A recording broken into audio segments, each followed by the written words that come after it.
مولانا محمد سيد الأنبياء وإمام الأتقياء ومرآة الأولياء وينبوع علوم العلماء ومعتمد فتوح الأولياء وعلى آله وأصحابه الأصفياء والتابعين لهم بإحسان ورسولنا معارفهم وتراثهم الغراء والثراء أما بعد. Hadratal muhtaramin, para alim ulama, wabil khusus Ketua PWNU Nusa Tenggara Barat, Al-Mukarram Tuan Guru Profesor Dr. Masnun Tahir, Aqalallahu baqa'ahu dhuhran lana wa lil ummah. Beliau ini luar biasa. Jabatannya di pemerintahan rektor, di masyarakat ketua NU. Tapi Masya Allah, saya lihat betul beliau ini keliling ngurusi NU se-NTB.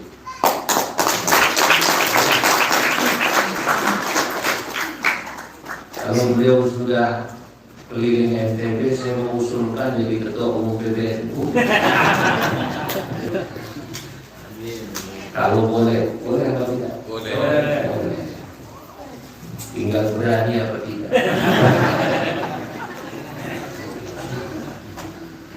Luar biasa ini, Pak. Kalau di Jawa Timur ada orang yang cinta sama NU luar biasa, itu terkenal orang Madura. Orang Madura itu Masya Allah cintanya sama NU luar biasa. Di Madura jangankan orangnya NU, sapinya saja NU. Di Madura itu sapinya saja NU, ayamnya NU, ikannya NU. Maksudnya apa? Orang Madura kalau untuk NU, sapinya dia jual untuk perjuangan Nahdlatul Ulama. Untuk Nahdlatul Ulama, ayamnya dijual. Itu saking cinta. Dan orang Madura, fid dunya hasanah wa fil akhirati hasanah. Kalau diajak ngaji, semangat. Hujan besar, saya pernah mengisi acara hari santri di lapangan 10.000 orang tak bergeser. Itu fil akhirati hasanah. Urusan usaha dagang tak kalah. Orang-orang Madura itu bukan 24 jam sampai kiamat, kecuali pas kiamat kurang sehari, itu pas kiamat mukanya hanya setengah hari. Orang Madura itu Alfamart kalah, Indomart kalah. Beliau ini Masya Allah, sekretaris PWNU boleh diganti, tapi ketua PWNU NTB tak boleh diganti. Kalau perlu sampai kiamat. Kalau perlu. Dan sama-sama kita melihatkan seluruh jajaran pengurus PWNU yang hadir, ada Wakil Ketua Profesor Dr. Sagani. Begitu juga pengurus PCNU, KLU, syuriyatan wa tanfidiyatan wa mustasyaran wa banoman wala binata. Baik dari unsur Suriah atau Suriah Kiai Haji Sukarman, ya Sukarman apa tadi? Azhari Ali, dari Azhar Ali, dari apa tadi? Dari apa tadi? Bayangan jauh 35 kilo, tapi jauhan saya dari Jakarta. Juga Ketua PCNU Dr. Abdul Hamid, serta pastinya pengasuh pondok pesantren As-Sa'idiyah Al-Mukarram Kiai Miftahudin dan ayah beliau Kiai Haji Muhammad Sa'ini. Seluruh yang hadir, saya tidak bisa sebut satu persatu namanya, pengurus NU dan santri-santri As-Sa'idiyah. Insya Allah semoga semua dimuliakan Allah Subhanahu wa Ta'ala.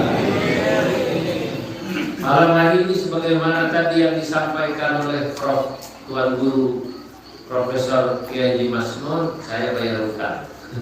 Sudah lama memang. Saya sih sudah kemarin ini sudah 3 tahun setengah bolak-balik sini. Asal mau ke KMU tak jadi.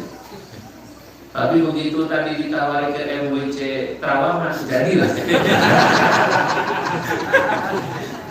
Walaupun di sana hanya tidur tadi. Tapi kata Prof. Masnun, yang penting katanya jangan hanya dengar terawangan seperti apa. Walisal khabar kal mu'ayyad. Informasi tak sama seperti yang dunia. Kalau dalam bahasa Arab, walisa man ra'a kaman syahida. Tak sama orang yang walisa man syahida kaman sami'a. Tidak sama orang yang melihat dengan orang yang hanya mendengar. Dan ternyata seperti Prof. Masnun, kalau malam hari ini kita melihat orang latihan masuk surga. Latihan masuk surga itu di mana? Majelis ilmu. Kata Nabi, "Idza marartum bi riyadil jannah farta'u." Apabila kalian melihat ada taman-taman surga, datanglah kalian. Nah, itu taman surga. Majelis ilmu, Lailatul Istimah. Nah, ini sebenarnya pelungguh-pelungguh sami, pelingkih-pelingkih sami, termasuk yang ini sedang latihan masuk surga. Alhamdulillah. Ini tadi di Terawangan kebalikannya. Siang-siang ada orang naik sepeda panas, saya lihat itu sambil minum air kelapa, saya lihat buka baju lagi. Kadang-kadang laki perempuan. Siang-siang panas. Jam berapa tadi Ustaz Dimas? Jam 12 atau jam 2 saya lihat sambil nunggu orang ini kok Masya Allah panas-panas kayak sepeda lari-lari. Yang laki-laki full buka baju, yang perempuan tak tahu berapa persen. Allah Akbar. Tapi persis ternyata saya ambil pelajaran. Itu latihan buat di akhirat. Mereka itu latihan apa namanya? Buat di akhirat. Kenapa? Karena mereka pernah dengar kalau tadi panas. Berapa tadi itu panas? 35 atau 40. Mereka panas-panasan lari, berkeringat panas. Katanya sambil latihan buat di akhirat. Karena di akhirat Allah mengatakan qul naru jahannam asyaddu harra. Qul naru jahannam asyaddu harra. Katakan bahwa neraka jahanam jauh lebih panas daripada gili Terawangan. Tapi orang kalau mau latihan ya cukup datang ke gili Terawangan. Jadi kalau yang ingin sering-sering kalau yang ingin latihan masuk neraka sering-sering latihan gili Terawangan.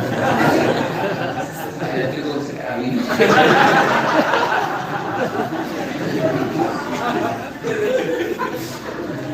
Asal tahu aja, bro. Nanti kalau ada pelantikan DCNU kayak itu di gili Terawangan, aku tak mau datang.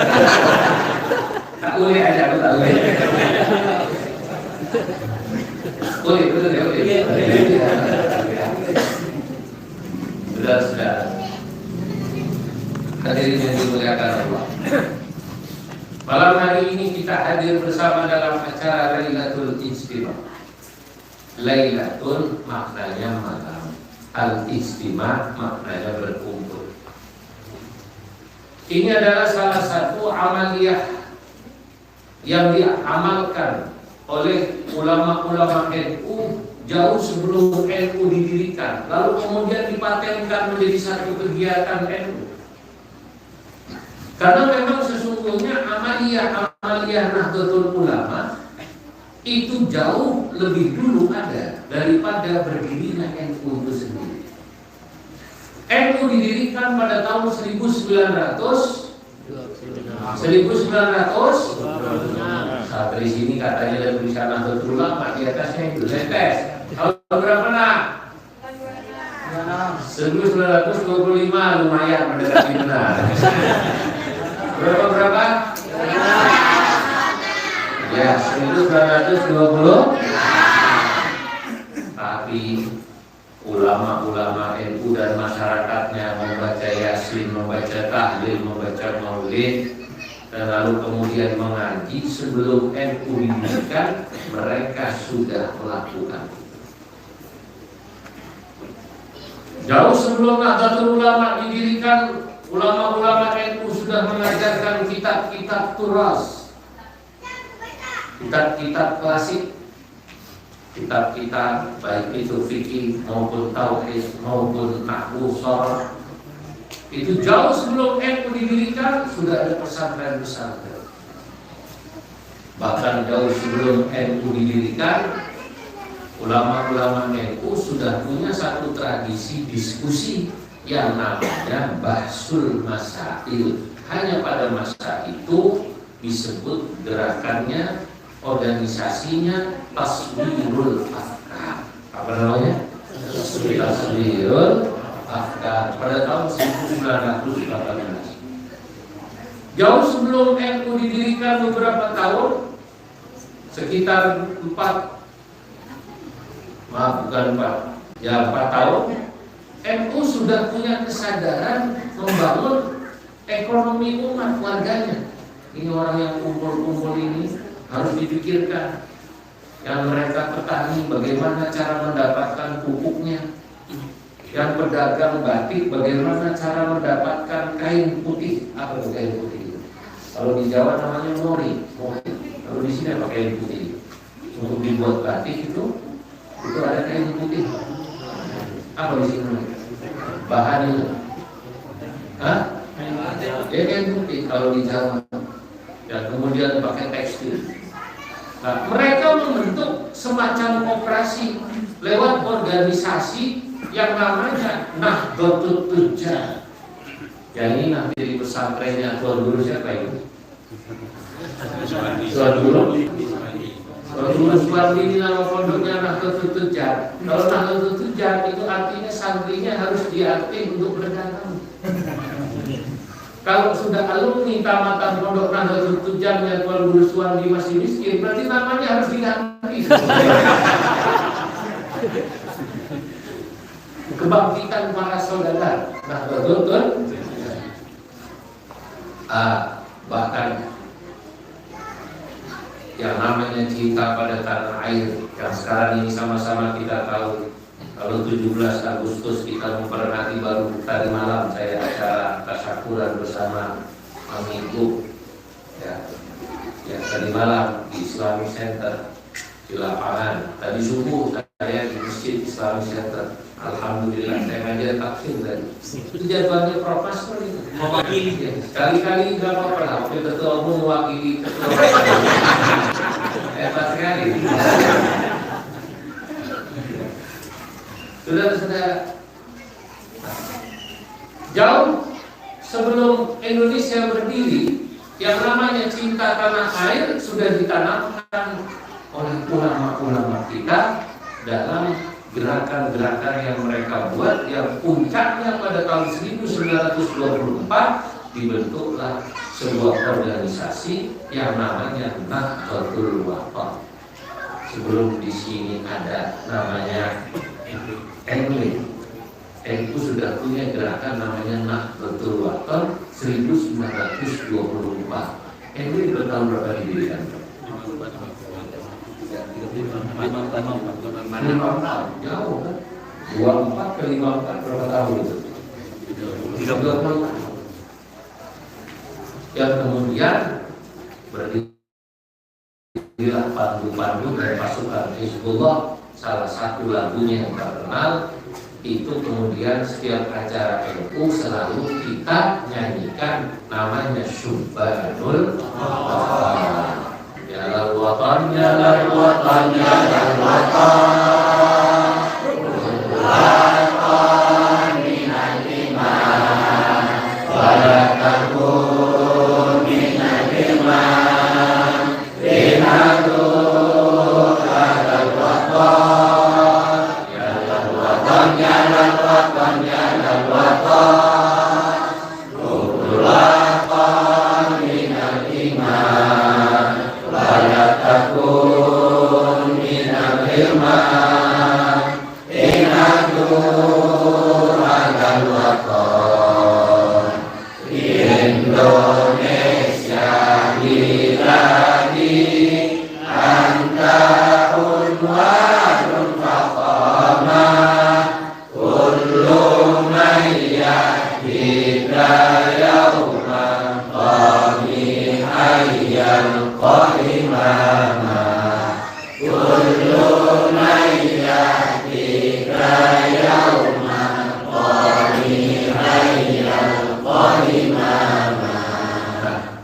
Saudara-saudara, ini saya yakin alhamdulillah santri-santri As-Saidiyah hafal semua. Nah, berangkat dari ini semua, dari 3 organisasi yang menjadi cikal bakal berdirinya NU, dan amaliyah-amaliyah yang sudah ada sebelum berdirinya 3 organisasi awal itu. Jadi sebelum berdiri yang namanya Taswirul Afkar, sebelum berdiri yang namanya Nahdlatul Tujjar, sebelum berdiri yang namanya Nahdlatul Wathon, amaliyah-amaliyah NU itu sudah berjalan di masyarakat. Kiai-kiai pesantren itu kalau malam-malam tertentu sebulan sekali kumpul semacam itu. Kumpul itu namanya istimewa. Karena kumpulnya malam hari, maka disebut Lailatul Istimewa. Tapi sekarang di beberapa daerah, sebagai informasi, misalnya RMI Jawa Tengah, bro, itu kiai-kiainya membuat perkumpulan, kumpul membahas apa-apa yang perlu dibahas oleh organisasi pesantren NU, RMI, Robita Mahir Islamiyah se-Jawa Tengah. Itu kiainya, bunyainya kumpul. Karena kumpulnya siang hari, maka disebutnya Naharul Istimewa. Tidak masalah. Yang penting kumpul itu. Kenapa? Karena dengan kumpul, bedanya apa sih organisasi dengan yang bukan organisasi jamaah? Bedanya organisasi itu kan ada pemimpin. Pemimpin pelungguh-pelungguh di KNU, pelungguh, ya. Ulamanya namanya Kiai Haji Tuan Guru Kiai Haji Sulkarman Azhar. Beliaulah kalau bertanya tentang hukum, karena memang Syuriah itu adalah pimpinan tertinggi di NU, terutama di bidang keagamaan. Itu ya, tidak boleh ada orang tidak mengerti. Syuriah itu harus dihormati. Jangan sampai ada video duduk di baris depan nomor 1, Syuriahnya di baris kedua. Suruh baca doa saja. Tapi ini berarti orang ini pengurus NU semacam ini tak pernah ikut PDKPN itu. Jangan kan PNKNU, PDKPN itu belum pernah. Karena ulamanya adalah nanti pelaksananya namanya tanfiz. Nah, saudara-saudara kumpul, begitu kumpul dibahas. Karena apa? Karena NU didirikan oleh para ulama, terutama oleh Mbah Hasyim Asy'ari dan kiai-kiai yang lain, atas sebuah kesadaran tanggung jawab. 2 tanggung jawab ini secara umum. Pertama, mas'uliyah diniyah, tanggung jawab keagamaan. Yang kedua, mas'uliyah watoniyah istimaiyah, dan juga tanggung jawab kebangsaan dan kemasyarakatan. Di bidang keagamaan apa tanggung jawabnya kiai ketika mendirikan NU? Nomor 1 dipikir kiai, jangan sampai agama umat ini kemudian menjadi rusak. Jangan sampai warga NU tidak mengerti bahwa mereka itu Islamnya Ahlus Sunnah wal Jamaah. Yang tauhidnya mengikuti Imam Asy'ari, fikihnya mengikuti Madzhabul Arba'ah, mazhab 4, dan tasawufnya mengikuti Imam Junaid Al-Baghdadi dan Imam Ghazali terutama. Jangan sampai tidak tahu. Bahkan jangan sampai warga NU tidak bisa ngaji, baca Quran. Jangan sampai warga NU bahkan tidak sholat sama sekali. Saudara-saudara, saya 10 hari yang lalu lebih atau setengah bulan yang lalu saya baru dari Xinjiang, Uighur Xinjiang di Cina. Saya mau cerita tapi rahasia, jangan ngomong-ngomong ya. Allahu Akbar. Menangis saya. 10 tahun yang lalu saya dari Cina, tapi waktu itu umat Islam di Cina masih lumayan kuat seperti di Lombok. Sekarang kok sedih saya di sini. 10 tahun yang lalu di sana saya masih bertemu pesantren. Sekarang bahkan kitab Al-Quran terjemahan pakai bahasa Mandarin, pakai bahasa Uighur, pakai bahasa Kazakh. Saya tanya rektor Islamic Studies di Xinjiang, saya bilang apakah ini di luar? Beliau katakan hal la akal, hal la akal. Sekarang saya tidak tahu. Masya Allah. Nah ini di kampus Xinjiang ini berapa muridnya? 500. Tapi yang ada di sini hanya calon-calon imam dan khatib. Bayangkan, yang belajar agama hanya calon imam dan khatib. Warga itu tak berarti baca Fatihah. Saya langsung berpikir, oh, untung di Indonesia ada Nahdlatul Ulama, ada organisasi Islam namanya Nahdlatul Ulama, ada organisasi Islam namanya Nahdlatul Wathon, ada organisasi Islam namanya Muhammadiyah. Organisasi-organisasi Islam ini khususnya NU itulah yang didirikan oleh para ulama yang memikirkan sungguh-sungguh bagaimana supaya umat ini ngerti agama. Ada kiai yang membangun pesantren, kiainya membangun madrasah, kiainya membuat majelis-majelis taklim. Dalam satu syair saya katakan, wa minhum man assasal madrasata wa harrakal kifa'a wal hurriyata Muhammadiyah kul bidah la nantashar wa nahdhatun bihashimin qad ishtahar. Wa minhum, di antara ulama-ulama pada awal abad ke-9 ke-20 itu man assasal madrasah, mereka membangun madrasah, membangun pesantren. Wa harrakal kifaha wal hurriyah, mereka menggerakkan perlawanan terhadap penjajah Jepang dan penjajah Belanda. Muhammadiyah kul bidah la nantashar, Muhammadiyah waktu itu didirikan oleh Dahlana. Siapa namanya? Kiai Ahmad Dahlan. Intasyara, sampai sekarang Muhammadiyah menyebar di seluruh Indonesia. Wa nahdhatun bihashimin qad ishtahar, dan Nahdlatul Ulama didirikan oleh Bihashimin. Siapa? Haji Hashim Al-Ali Ishtahara, dan kemudian NU menjadi organisasi paling masyhur di Indonesia.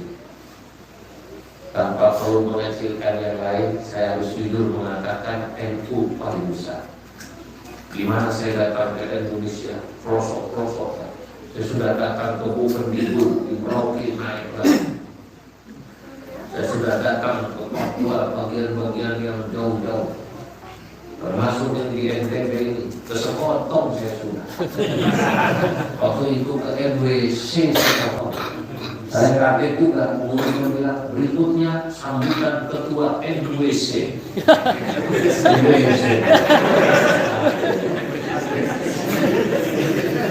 NWC jadi NWC.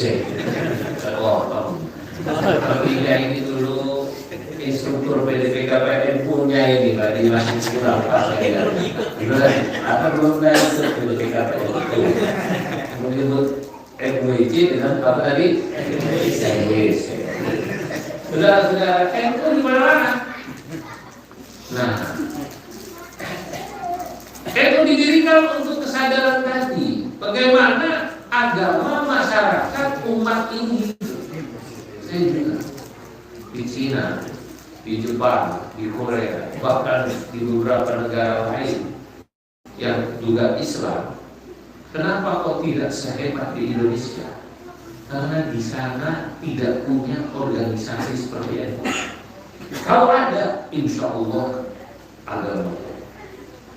Maka kalaupun tadi sambil bercanda ya, Prof. Masrul bilang Gili Trawangan, saya pikir memang NU di Gili Trawangan harus kuat. Cabang istimewa. MWC istimewa. Harus itu, harus.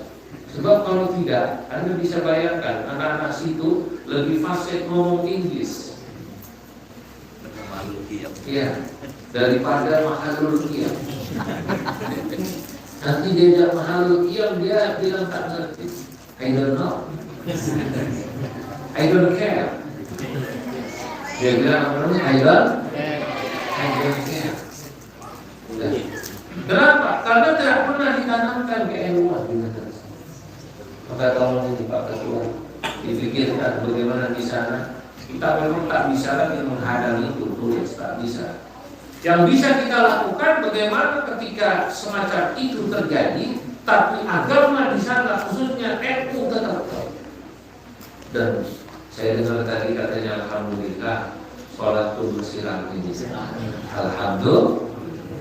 Walaupun yang buka baju juga rapi. Tapi yang penting sholat masih rapi, ngaji masih rapi. Karena memegang agama di tempat seperti tadi di Gili Trawangan, mithlul qabdi 'alal jamr. Mithlul qabdi 'alal jamr, seperti memegang bara api di tangan.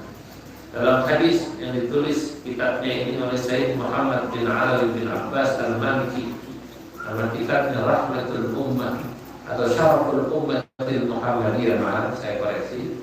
Saya dulu baca kitab ini untuk ngaji rutin saya. Orang yang hidup di daerah dengan tantangan dakwah yang hebat dan berat, maka beribadah di sana, mencari ilmu di sana, membuka majelis ilmu di sana, membuka pesantren di sana, pahalanya 50 kali lipat dibanding membuka pesantren, mengajarkan ilmu, membuka masjid di tempat-tempat yang di sana masyarakatnya sudah jadi imamnya. Kalau di sini Bandung kita ini enak, ini daerahnya santri semua. Saya baru masuk sebentar, saya lihat banyak santrinya, alhamdulillah pintar semua, belajar sorok pintar, disuruh nasrid bagus. Kalau bayar 1.000 korban, tahu dia masalah yang suruh. Kalau begini terawat kita tahu. Karena suruh menasih doroba salah, doroba yang 1.000 drum band. Pada yang puluh anak iur.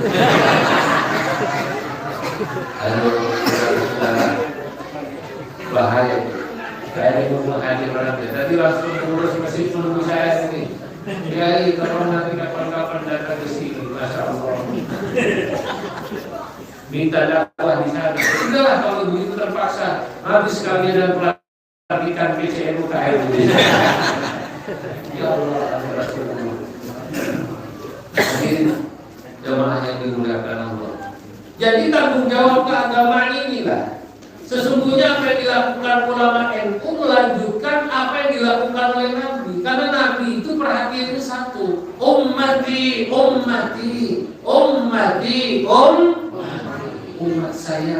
saya kata Nabi. Yang dipikirkan Nabi umat saya. Ulama itu maka kiai dulu itu untuk buka pesantren, sawahnya dijual untuk pesantren, tanahnya dijual. Bahkan anaknya diberitahu, harus ikhlas ya, Kau ini nanti tak dapat warisan dariku karena tanahku aku pakai untuk pesantren. Siap Abah, doakan saya supaya saya bisa nanti. Tidak boleh seperti zaman sekarang orang berpikir kalau nanti ayahnya punya pesantren, kakeknya punya pesantren, dia mengambil manfaat dari santri. Salah. NU dulu dia mendirikan pesantren untuk perjuangan. Saya tahu ini Prof. Nasrul gajinya sebagai rektor habis buat pesantren.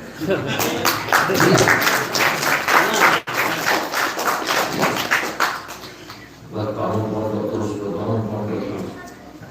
Masya Allah, luar biasa. Beliau juga ini buat agama-agama. Nah itulah ulama-ulama kita. Karena mengikuti Nabi, ummati Nah, makanya kalau tadi saya katakan kita itu punya organisasi Islam seperti NU utamanya dan lain-lain, kita beruntung karena pesantren NU hari ini di Indonesia jumlahnya tidak kurang dari 38.000 yang di bawah asosiasi yang namanya RNI Robitoh Mahib Islam yang standar pelajarannya sama. Hanya mungkin nanti tingkat pesantrennya ini pondok salaf atau ada sekolah formal, tapi standarnya sama, kitab-kitabnya sama secara umum. Pasti kalau nanti tafsir paling rendah tafsir Jalalain, nanti naik tafsirnya tafsir Munir Syekh Nawawi Al-Albani, naik lagi nanti tafsir jalan lain. Tidak ada kayak itu. Tafsirnya jelas, sanadnya jelas. Siapa yang menjelaskan? Ya ulama-ulama yang sanad keilmuannya nyampe kepada Nabi. Fikihnya pun begitu, karena di Indonesia mazhabnya Syafi'i, dipakailah juga kitab-kitab mazhab Syafi'i. Nah, ini namanya tanggung jawab keagamaan. Makanya alhamdulillah saya setiap datang ke cabang, bahkan ke MWC, yang pertama saya tanya adalah di sini pesantren ada berapa? Pesantren yang dimiliki IAIN. Ada yang begitu kan? Katanya di sini di daerah itu hampir 10, betul ya? Atau 10 sekitar. Ya, 10. Pondok yang ada atau barangkali membangun baru pondok-pondok supaya anak-anak di sini khususnya dan di sekitarnya tadi mereka secara agama aman. Allahu Akbar. Sebab belajar agama kalau tidak dengan sanad yang jelas bahaya. Apalagi tidak belajar sama sekali. Saya bertanya, di Gili Trawangan masih ada madrasah? Gila air baru ada. Yakin? Trawangan ada. Trawangan tidak ada. Gila air baru ada. Hah? Gila air baru ada. Kalau dia sebelahnya. Oh sebelah. Padahal harus dibuat itu. Harus jadi pikiran pengurusnya. Jangan sampai orang sana itu berpikiran buat apa bangun madrasah, lebih untung bangun madrasah. Jangan sampai. Justru di situ harus dijaga. Sebab apa? Saya pernah ke Thailand. Di Thailand ada satu pulau kecil. Ya, di Thailand ada satu pulau kecil. Itu terkenal dengan Pulau James Bond. Karena salah satu film James Bond dibuat di situ kan. Ya, saudara-saudara yang juga salah satu pemeran terkenal apa namanya DiCaprio, Leonardo DiCaprio main film di situ. Hebatnya di situ di pulau itu tulis orangnya sekali ada masjidnya. Hebatnya mereka bisa mempertahankan tradisi-tradisi Islamnya dengan kuat. Turis boleh datang di situ, turis boleh snorkeling di situ, boleh diving di situ, menyelam, bahkan makan di situ, tapi makanan di situ tetap terjaga, no pork, no alcohol. Tidak ada apa namanya, alkohol tidak ada. Hebatnya karena pulaunya indah dan masyarakatnya ramah.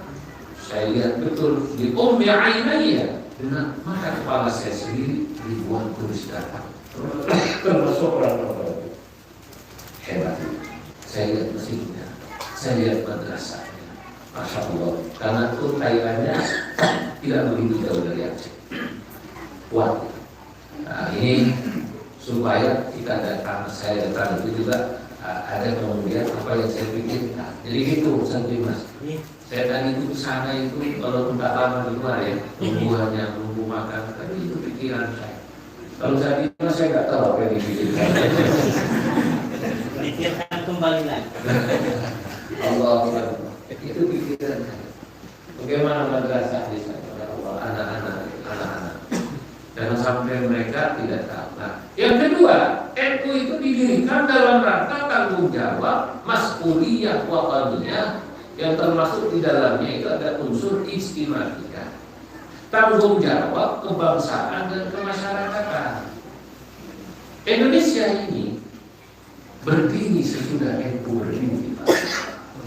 Indonesia berdiri 1945 dan NU berdiri 1920. Lebih dulu NU dari Indonesia. Mohon maaf. Berarti NU punya saham di Indonesia. Itu kenapa ulama NU tidak pernah berpikir membentuk negara sendiri. Saya ketika di New York atau pergi ke negara-negara Timur Tengah, saya pernah datang ke Maroko. Ya, ulama sana tanya tentang NU. Saya bilang, ketika mereka bilang berapa anggota NU, termasuk kemarin saya di Cina dengan otoritas Cina di Uyghur, saya bilang NU warganya tak kurang dari 130 juta. Masya Allah. Kaget gue. Di Arab 130 juta atau 130 juta minimal itu pakai angka pesimis. Kalau optimis NU itu 140 juta. Itu kalau di Arab sudah 5 negara. Paling tidak 4 negara. Pertanyaannya kenapa kok NU tidak bikin negara sendiri? Banyak yang bertanya, kenapa organisasi yang tak bikin negara sendiri? Kalau bikin negara sendiri kan gubernurnya berarti Prof Masnur. Gubernur NU. Kalau bikin negara sendiri, jawabannya sederhana. Kenapa kami bikin negara? Indonesia itu rumah kami yang membangun, kami tak perlu merubuhkannya, kami hanya perlu menjaga. Makanya kalau ada pemimpin daerah, bupati, wali kota, gubernur, termasuk juga menteri, termasuk di atasnya itu, kok misalnya tidak menghargai Nahdlatul Ulama, berarti mereka tidak paham sejarah berdirinya Negara Kesatuan Republik Indonesia. Kalau orang yang paham sejarah, dia pasti tahu. Oh, NU pemilik saham. Pemilik apa namanya? Saham.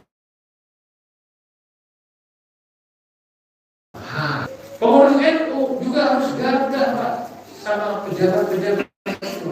Tentu dengan cara yang sopan, seperti yang tadi saya katakan. Pak, kami NU datang memberitahu, alhamdulillah madrasah kami sekian, ini kami sekian, kami siap bersama pemerintah, bersama-sama membangun bangsa ini dari sisi keamanan bersama TNI Polri, dari sisi kesehatan. Kami juga insya Allah akan buka klinik-klinik. Dari sisi pendidikan, NU punya UNU, dan begitu UNU NTB. Dari sisi pesantren, kami punya pesantren banyak. Ayo Pak, tolong bersama-sama dengan kami. Cukup begitu. Kalau ada yang bisa dikerjasamakan, mari. Harus, nggak perlu merendah Pak Bupati, Pak Gubernur, ya arhamar rahimin, irhamna. Tidak perlu. Tidak perlu merendah ya arhamar rahimin. Itu bukan yang ganda. Saudara-saudara, di Cilacap itu poin NU se-Kabupaten Cilacap 1 bulan terkumpul 1,5 miliar. NU Cilacap. Kabupaten. Kantor PC-nya, kantor NWC-nya. Di Lanting, saya pernah datang di daerah Korea. Ada kecamatan di Cilacap namanya Kroya, desanya Baji. Jadi saya suka bercanda, ini aneh, ada Beijing di Korea. Di mana-mana Beijing itu adanya di China. Di China. Ini kok Beijing adanya di mana? Di Korea. Di Korea. Padahal Baji dibacanya Beijing di Korea. Muridnya sampai 3.000 yang Mekah. Muslimatnya, ini ada muslimat lagi, ada ketua muslimat? Ketua muslimat kan? Nah, muslimat Rantin di Kroya punya Raudhatul Atfal. Raudhatul Atfal TK. Punya SD. Punya Darul Hadanah. Luasnya seluas pondok, tapi yang punya muslimat. Dari mana mereka? Ibu-ibu muslimat kalau pengajian ada kotak sebulan sekali itu mereka menjadi donor kotak 10.000, 5.000, yang kaya 50.000, dikumpulkan pelan-pelan. Alhamdulillah terkumpul, jadilah madrasah, jadilah sekolah, jadilah panti asuhan. Nah, pertanyaannya bagaimana NU bisa semacam ini di Cilacap? Jawabannya karena masyarakatnya sudah merasakan pelayanan NU. Pelayanan itu bahasa agamanya khidmah. Kalau khidmah pelayanan NU di bidang keagamaan sudah dirasakan masyarakat, khidmah pelayanan NU di bidang ekonomi dirasakan masyarakat. Kalau masyarakat ingin cari pupuk, ada koperasi NU. Kalau kan masyarakat ingin anaknya sekolah tak punya biaya masuk sekolah NU, kalau dia miskin gratis. Maka yang kaya otomatis. Kalau masyarakat ingin memondokkan anaknya tak punya biaya, pondok di pondok saya, kata Tuan Guru Miftah. Sini gratis. Nanti begitu tahu bahwa pondok As-Sa'idiyah ini ada anak-anak tak mampu itu kok ditampung, nanti Allah Subhanahu wa Ta'ala akan menggerakkan orang-orang kaya untuk menyumbang pondok As-Sa'idiyah. Otomatis itu, tak perlu kita ngomong, untungnya di sana. Kalau nanti ada orang tahu itu sekolah NU di situ, itu rumah sakit NU, itu umum yang miskin yang tak bisa sekolah dibantu oleh NU, otomatis Pak. Termasuk di bidang kesehatan. Saudara-saudara, bapak-bapak, ibu-ibu, NU, saya mau cerita saja supaya semangat ini Pak, supaya semangat. Kan kita harus cerita success story, betul Pak tidak? Sukses apa namanya? Bagaimana cerita sukses NU di Demak? NU punya rumah sakit NU keren.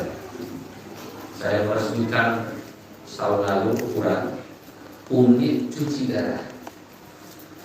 Kalau 1 bulan setengah yang lalu bersama Bapak Wapres Kiai Ma'ruf Amin, bersama Pak Islam PBNU Kiai Minal Akhir, bersama Prof Nuh, Prof Nuh ya, itu Menteri Pendidikan yang dari namanya saja NU, Profesor Dr. NU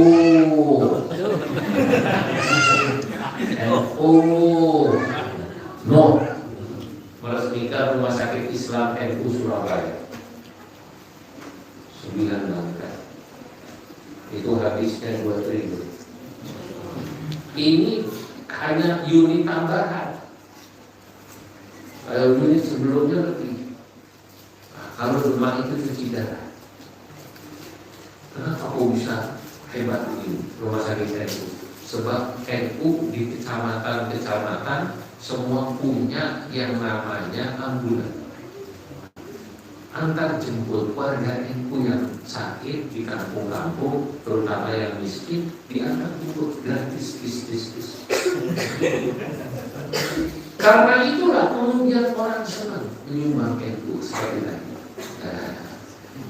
Bahkan kita tunjukkan dulu NU hikmahnya. Insya Allah nanti masyarakat akan cinta pada Nahdlatul Ulama. Hikmah keagamaannya terlihat. Kalau Kiai NU mau buka majelis taklim, mau ngajar ngaji seperti ini, orang senang. Orang pun senang. Kalau ketua NU-nya seperti Prof. Masnun, Tuan Guru ini, setiap ada lagi diterima datang, orang masih senang. Itu betul itu. Kiainya tetap mau ngajar ngaji, orang senang. Jangan pengurus NU turunnya kalau 5 tahun sekali pasti ada. Sama pemilu. Gerakannya bukan al-harakah ad-diniyah wal istimaiyah, gerakan sosial dan keagamaan, tapi pengurus NU turunnya hanya untuk al-harakah al-pilkadaiyah. Gerakan untuk pilkada wal harakah al-siyah. Kalau itu semacam ini tidak akan maju. Pilkada, pilpres itu pasti kita lewati, tapi bukan tujuan utama. Betul tidak? NU pasti akan memilih pilihan calon presidennya, calon gubernurnya. Tapi itu bukan tujuan utama. Tujuan utama NU adalah tadi kita punya agenda sendiri, agenda tanggung jawab keagamaan dan tanggung jawab di bidang apa tadi? Kenegaraan dan sosial. Ya Allah, sudah punya ambulan belum? Berarti pelan-pelan harus dibikin. Pelan-pelan harus dibikin. Ya, yakin bisa. Nanti kalau sudah punya ambulan, ya akan saya semangati lagi. Karena ada juga di Sumatera loh. Pengurus NU di Riau bangga, lapor pada saya. Pak Kiai, alhamdulillah, MWC di sini semua sudah punya ambulan. Tapi temannya jauh. Hanya tapi warga NU yang diambil pakai ambulan masuknya ke rumah sakit Muhammadiyah.